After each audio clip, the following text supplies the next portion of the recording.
Buenos días, mi nombre es Paula Andrea Muñoz Fara. Primera pregunta. ¿Se puede impugnar la competencia del juez ante el cual se formula la imputación de cargos? Explique. Sí se puede. Al respecto, la Corte Suprema de Justicia, mediante su sala penal, emitió el auto 41.912 con fecha de agosto y ponencia de Luis Guillermo Salazar, donde manifestó que era viable impugnar la competencia de un juez de control de garantías con relación a la audiencia de formulación de imputación, ya que este es el único trámite dentro del proceso penal que este juez pueda adelantar. La Corte señaló que en esta audiencia el juez no realizó una labor meramente de trámite, sino que por lo contrario protege las garantías fundamentales del procesado, enviando así una arbitrariedad o abuso por parte del fiscal. Es por ello que esto debe ser un juez neutro, que no tenga causales o motivos para inclinarse por una de las partes. Así las cosas, la intervención del juez es difusa en su competencia, ya que no puede considerarse un juez natural que actúe de forma exclusiva y excluyente en la audiencia concentradas.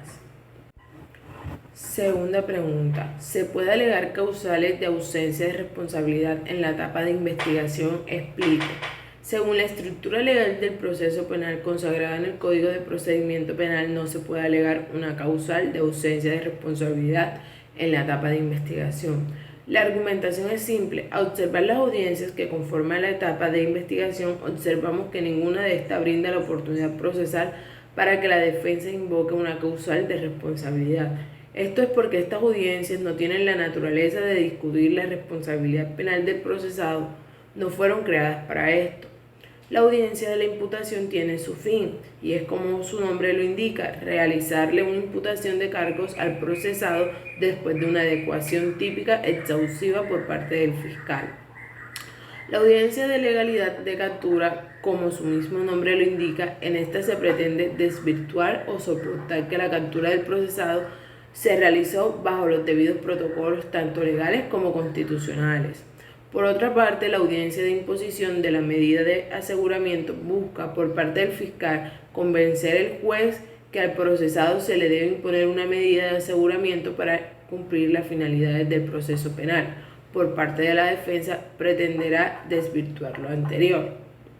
Ahora bien, si bien es cierto que según el artículo 332 del Código del Procedimiento Penal, las causales de ausencia de responsabilidad pueden generar la preclusión del proceso. Esta no puede ser invocada por la defensa, ya que por expresa disposición legal la defensa solo podrá invocar en la etapa del juicio las causales 1 y 3 del artículo 332 y ninguna de estas tiene relación con las causales de ausencia de responsabilidad.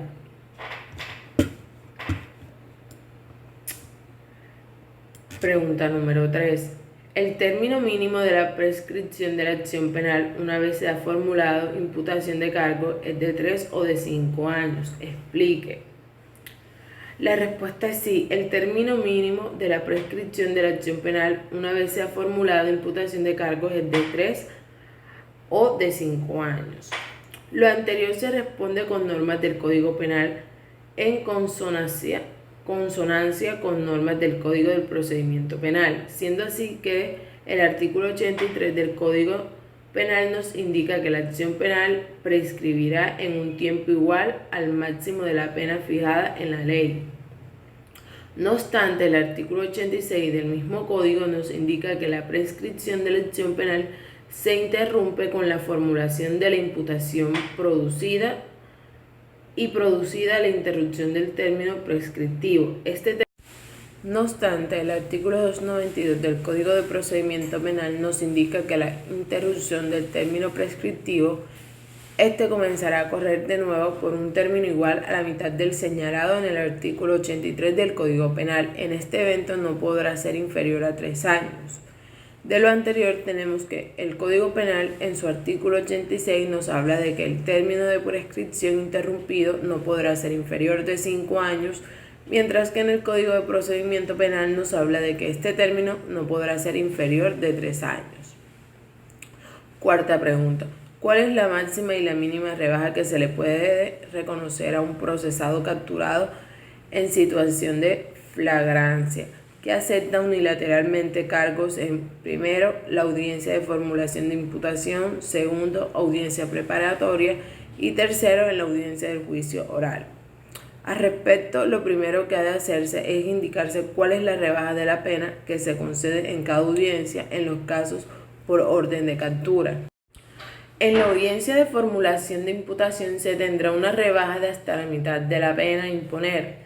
En atención al artículo 351 del Código de Procedimiento Penal, en la audiencia preparatoria se tendrá una rebaja de hasta la tercera parte de la pena a imponer, de acuerdo al numeral 5 del artículo 356 del Código de Procedimiento del procedimiento penal. En la audiencia del juicio oral se tendrá una rebaja de hasta una sexta parte de la pena imponible. El Código de Procedimiento Penal nos señala en su artículo 301 que en los casos de flagrancia el capturado solo podrá obtener la cuarta parte del beneficio otorgado en la audiencia de imputación. Este artículo solo habla de la audiencia, no obstante, en la sentencia C645 del 2012 nos habla de que la disminución del beneficio punitivo en una cuarta parte consagrada en el artículo 301 debe extenderse a todas las oportunidades procesales en las que sea posible allanarse a cargos. Por lo anterior, tendríamos que los capturados en la flagrancia de allanarse tendrían los siguientes beneficios punitivos.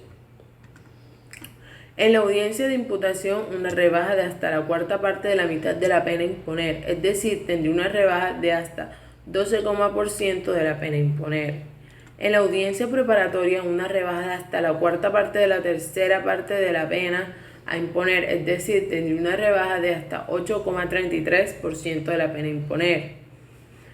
En el juicio oral, una rebaja de hasta la cuarta parte de la sexta parte de la pena a imponer, es decir, tendría una rebaja de hasta 4,16% de la pena a imponer.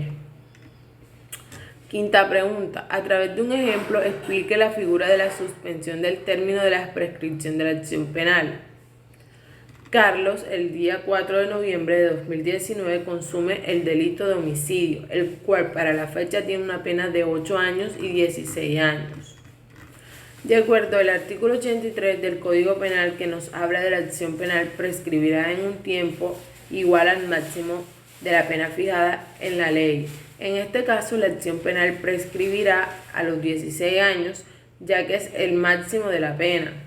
El día 24 de enero del 2020, la Fiscalía de Sincelejo le imputa cargos a Carlos por presunto autor de homicidio.